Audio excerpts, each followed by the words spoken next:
السلام علیکم ورحمۃ اللہ وبرکاتہ۔ عزیز طلباء، اس ویڈیو کے اندر ہم دوسرا شعر شروع کرتے ہیں فاطمہ بنت عبداللہ کا۔ یہ سعادت حور صحرائی تیری قسمت میں تھی، غازیان دین کی سقائی تیری قسمت میں تھی۔ سعادت خوش بختی، حور صحرائی اے صحرا کی حور، غازیان دین دین کے غازی، سقائی پانی پلانا۔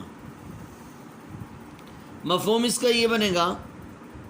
کہ اے فاطمہ بنت عبداللہ، اے صحرا کی حور، یہ خوش بختی خوش قسمتی تیری قسمت میں تھی، اور دین کے غازیوں کو پانی پلانا یہ بھی تیری قسمت میں لکھ دیا گیا تھا۔ اس شعر کے اندر علامہ محمد اقبال مزید فاطمہ بنت عبداللہ کو خراج تحسین پیش کرتے ہوئے کہتے ہیں، اے فاطمہ بنت عبداللہ، تو صحرا کی حور ہے، تو وہ جو مٹی کے ٹیلے ہیں چھوٹے چھوٹے، وہ علاقہ ہے، اس کی تو حور ہے، اور اللہ نے تیری قسمت کے اندر یہ سعادت، یہ خوش بختی اور خوش قسمتی لکھ دی تھی، اور اس خوش قسمتی کے ذریعے سے تجھے اور اس امت کو عزت بخشنی تھی، عزت افزائی کرنی تھی، کہ جس طرح سے فاطمہ بنت محمد صلی اللہ علیہ وسلم جنگ احد کے اندر پانی پلاتے ہوئے ایک اہم فریضہ انہوں نے سر انجام دیا، اسی طرح اے فاطمہ بنت عبداللہ، تو نے اس ننھی سی عمر کے اندر زخمیوں کو پانی پلایا، دین کے غازیوں کو پانی پلایا۔ یہ ایک ایسا کارنامہ ہے جو کہ قیامت تک کے لیے یہ تاریخ کے اوراق کے اندر لکھ دیا گیا ہے، اور اس طرح کے کارنامے بہت کم لوگ سر انجام دیتے ہیں کہ میدان جنگ کے اندر ہر ایک کو اپنی جان کے لالے پڑے ہوئے ہوتے ہیں، اور ہر بندہ اپنی جان کو بچانے کی فکر میں ہوتا ہے کہ کہیں سے کوئی گولی نہ لگ جائے، کہیں سے کوئی تلوار نہ لگ جائے، کوئی تیر نہ لگ جائے، کوئی نیزہ نہ لگ جائے، اور اپنی جان بچانے کی فکر میں ہوتا ہے۔ لیکن اے فاطمہ بنت عبداللہ، تو نے پانی پلایا، یہ سعادت ہر بندے کو نصیب نہیں ہوتی۔ تیرے اندر جذبہ تھا، تو نے غازیوں کو یعنی دین کے لیے لڑنے والوں کو تو نے پانی پلایا۔ تیرے جذبے کو دیکھ کر ہی اللہ نے تیرے مقدر کے اندر یہ سعادت اور خوش قسمتی لکھ دی تھی، اور اس وجہ سے تو نے مشکیزیں بھر بھر کر اپنی کم عمری کے اندر ایک جرت کا مظاہرہ کیا۔ شاعر کہتے ہیں، پانی پلانا وہ تیرا دوزخ کی سی آگ میں، پانی پلانا وہ تیرا دوزخ سی آگ میں، تعظیم دے گیا تجھے توقیر دے گیا۔ تیسرا شعر دیکھیں، یہ جہاد اللہ کے رستے میں بے تیغ و سپر، ہے جسارت آفرین شوق شہادت کس قدر۔ یہ جہاد اللہ کے رستے میں بے تیغ و سپر، تیغ تلوار کو کہتے ہیں، سپر ڈھال کو کہتے ہیں۔ آپ نے دیکھا ہوگا کہ کسی وقت تلوار کے وار سے حملے سے بچنے کے لیے جنگجو لوگ آگے ایک پلیٹ سی پکڑی ہوتی ہے لیفٹ ہینڈ میں، بائیں ہاتھ میں، وہ جب تلوار کے ذریعے سے وار کیا جاتا ہے تو اس کو آگے کر دیتے ہیں، اس پلیٹ کو ڈھال کہتے ہیں۔ ہے جسارت آفرین، جسارت آفرین تعریف کے قابل، شوق شہادت کس قدر، شہادت کا شوق۔ مفہوم اس کا یہ ہے، یہ اللہ کے راستے میں جہاد کرنا بغیر تلوار اور ڈھال کے، یہ شہادت کا جذبہ اور کس قدر قابل تعریف ہے، تعریف کے قابل ہے کہ اے فاطمہ بنت عبداللہ، یہ تیرے جیسے مجاہد ہی یہ کام کر سکتے ہیں کہ تو نے اپنی جان کی پرواہ نہیں کی، بلکہ خالی ہاتھ ایک جہاد کرنے کے لیے جب بندہ جاتا ہے اور میدان جنگ میں کودتا ہے، اس کو جب اس کے پاس ہتھیار ہو تو اس کو پتہ ہوتا ہے کہ میرے سامنے دشمن آئے گا، میں کچھ نہ کچھ اپنا بچاؤ کروں گا۔ اس کو کچھ امید ہوتی ہے کہ شاید میں غازی بن کر لوٹ آؤں، لیکن جب میدان جہاد گرم ہو اور سامنے دشمن تلوار چلا رہا ہو یا دور سے گولیوں کی بوچھاڑ ہو رہی ہو، گولیاں چل رہی ہوں، توپ کے گولے نکل رہے ہوں، اس وقت یہی امید ہوتی ہے کہ اس میدان کے اندر کودنے والا کبھی بھی خالی ہاتھ واپس نہیں لوٹے گا، یعنی ضرور جام شہادت نوش کر لے گا۔ لیکن فاطمہ بنت عبداللہ بہادری کا کس قدر مظاہرہ کیا اس نوجوان، اس کمسن لڑکی نے، کہ پتہ ہے کہ میرے پاس کچھ نہیں ہے، اسلحہ نہیں ہے، اور اسلحہ سے اپنی جان کو بچانے کے لیے کوئی ڈھال نہیں ہے۔ تو شاعر کہتے ہیں، اے فاطمہ بنت عبداللہ، تو غازیان دین کو پانی پلانے کے لیے بغیر تلوار اور بغیر ڈھال کے تو اللہ کے راستے کے اندر کود پڑی، میدان جہاد میں داخل ہو گئی اور ایک اہم فریضہ سر انجام دینے لگی۔ یہ تیرا شہادت کا جذبہ ہے، اور یہ شہادت کا جذبہ قابل تعریف ہے۔ گویا کہ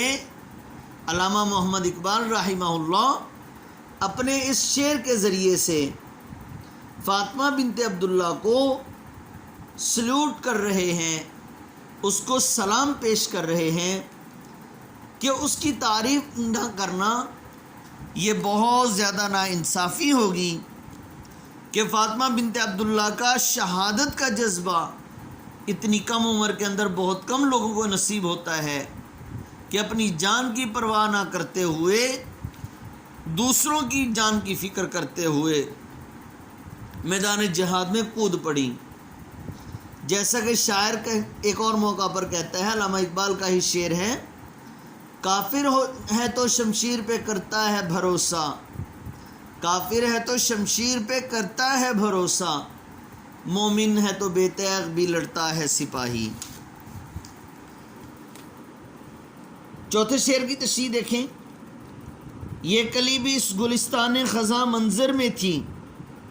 ایسی چنگاری بھی یارب اپنی خاکستر میں تھی۔ گلستان باغ، کلی چھوٹے سے پھول کو کہتے ہیں، چنگاری آگ کا انگارہ چھوٹا سا، خاکستر راکھ۔ اس کا مفہوم یہ بنے گا کہ یہ چھوٹا سا پھول خزاں کے اندر باغ کا منظر پیش کر رہی تھی، اور یہ چنگاری اپنی راکھ کے اندر یا رب کہاں چھپی ہوئی تھی۔ شاعر اس شعر کے اندر، علامہ اقبال رحمۃ اللہ علیہ اس شعر میں دو طرح کی مثال دے کر فاطمہ بنت عبداللہ کو خراج تحسین پیش کر رہے ہیں۔ اس کی مثال یوں سمجھیے کہ ایک باغ اجڑ چکا ہے، سبزہ نام کی کوئی چیز نظر نہیں آ رہی، کوئی پتا سبزہ وغیرہ، کوئی پھول نہیں ہے، کوئی پھل نہیں ہے، کافی عرصے سے وہ باغ اجڑ چکا ہے، اس کے اوپر خزاں کا موسم آیا ہوا ہے۔ اب جیسے اس باغ کے اندر انسان داخل ہوگا تو انسان کو یہ امید ہوتی ہے کہ اب اس میں کسی قسم کا کوئی پھل، کوئی پھول، کوئی پتا وغیرہ سبزہ نہیں اگے گا، کیونکہ اس کو پانی دینے والا، اس کی رکھوالی کرنے والا کوئی نہیں ہے۔ لیکن چلتے چلتے اس باغ کے اندر ایک کلی، ایک پھول، ہلکی سی خوشبو سی نظر آتی ہے، محسوس ہوتی ہے، تو اب اس کو دیکھ کر ایک امید پیدا ہو جاتی ہے کہ جس طرح سے اس باغ کے اندر یہ چھوٹا سا پتا سبز رنگ کا پیدا ہو گیا، یہ کلی پیدا ہو گئی، یا کوئی پھول پیدا ہو گیا جو کہ اپنی خوشبو بکھیر رہا ہے، ایک وقت آئے گا کہ کبھی نہ کبھی یہاں پر اور زیادہ پھول اگ آئیں گے۔ تو علامہ محمد اقبال رحمۃ اللہ علیہ چوتھے شعر کے پہلے مصرے کے اندر فاطمہ بنت عبداللہ کو کلی سے تشبیہ دے رہے ہیں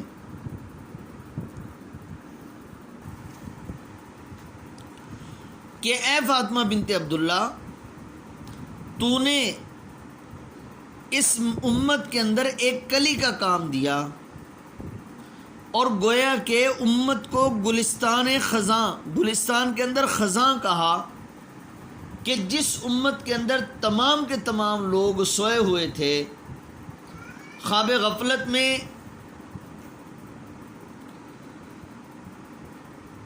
کہ جس طرح خزاں کے اندر، ایک باغ کے اندر بلکہ خزاں چھائی ہوئی ہے، امت کے اندر بھی لوگ سارے کے سارے خواب غفلت میں تھے، غفلت کی نیند سو رہے تھے۔ اے فاطمہ بنت عبداللہ، تو نے اس کلی کا کام دیا کہ جہاں پر گویا کہ ایک کلی بن کر تو نے جس طرح باغیچے کے اندر ایک کلی ایک امید پیدا کر دیتی ہے، تو نے اتنا بڑا کارنامہ سر انجام دے کر اس امت کے اندر ایک امید پیدا کر دی کہ جس طرح سوئی ہوئی امت میں تیرے جیسے جوان پیدا ہوئے اور ایک بہت بڑا کارنامہ سر انجام دے گئے، اس طرح یہ امید کی جا سکتی ہے کہ اور بھی بہت سارے لوگ ہوں گے جو تیری طرح کے کارنامے سر انجام دیں گے۔ پھر دوسرے مصرے کے اندر مثال کے طور پر راکھ کا ڈھیر لگا ہوا ہے۔ اب دیکھنے میں یہی محسوس ہوتا ہے کہ یہ راکھ بالکل ختم ہو چکی ہے، لیکن جب راکھ کے اندر ہاتھ مارا تو تھوڑی تھوڑی سی گرمی سی، حرارت سی محسوس ہوئی۔ حرارت محسوس ہونے سے جب تھوڑا سا اور اس کو دیکھا تو ایک چھوٹی سی چنگاری ملی۔ اب وہ چنگاری جب اس کو تھوڑی سی ہوا دے دی جائے اور اس کو کوئلوں کے اندر رکھ دیا جائے تو وہ کوئلوں کے اندر بھڑکنے والی آگ کا کام دے سکتی ہے، بجھے ہوئے کوئلوں کے اندر آگ کو بھڑکا سکتی ہے،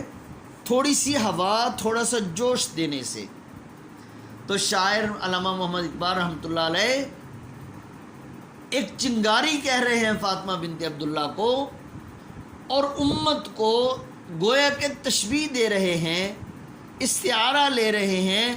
اس امت کے ساتھ کہ امت جو ہے ایک راکھ کی طرح سوئی ہوئی تھی، بجھی ہوئی راکھ کی طرح سوئی ہوئی تھی۔ اے فاطمہ بنت عبداللہ، تیرے جوش ایمانی نے، تیرے ایمان کے جوش نے ان کے اندر ایک ولولہ پیدا کر دیا، جس طرح سے کوئلوں، بجھے ہوئے کوئلوں کے اندر ہوا دینے سے آگ بھڑک اٹھتی ہے۔ اے فاطمہ بنت عبداللہ، انشاءاللہ تیرے اس عمل سے مزید آنے والے لوگوں اور آنے والی امت کے اندر یہ جذبہ پیدا ہوگا کہ وہ بھی تیرے جیسے کارنامے سر انجام دیں گے۔ جیسا کہ شاعر نے ایک اور موقع پر، شاعرہ نے بلکہ پروین شاکر کا شعر ہے، عکس خوشبو ہوں بکھر جانے سے نہ روکے کوئی، اور بکھر جاؤں تو مجھ کو نہ سمیٹے کوئی۔ یعنی کلی کی وجہ سے یہ شعر جو ہے یہ کہہ دیا گیا کہ کلی اپنی خوشبو ضرور چھوڑتی ہے، تو اے فاطمہ بنت عبداللہ، تو کلی تو اپنا اثر ضرور چھوڑ گئی ہے، اور امت کے اندر ایسے بہت سارے لوگ پیدا ہوں گے، اور یہ چنگاری یہ ضرور ایک نہ ایک دن بجھے ہوئے کوئلوں پر اثر دکھائے گی، اور ضرور ان کو آگ لگا کر ان کے اندر ایمان کی حرارت پیدا کر کے ضرور ان کے اندر جوش اور جذبہ اور ولولہ پیدا کرے گی کہ انشاءاللہ یہ جوش ایمانی اور ایمان کی حرارت سے لگنے والی آگ جو ہے یہ کفر کو ضرور جلا کر راکھ کرے گی۔ تو آپ نے یاد جو کرنا ہے وہ علامہ محمد اقبال کا تعارف مکمل اور یہ 4 اشعار کی تشریح اور الفاظ بانی آپ نے یاد کر لینے ہیں،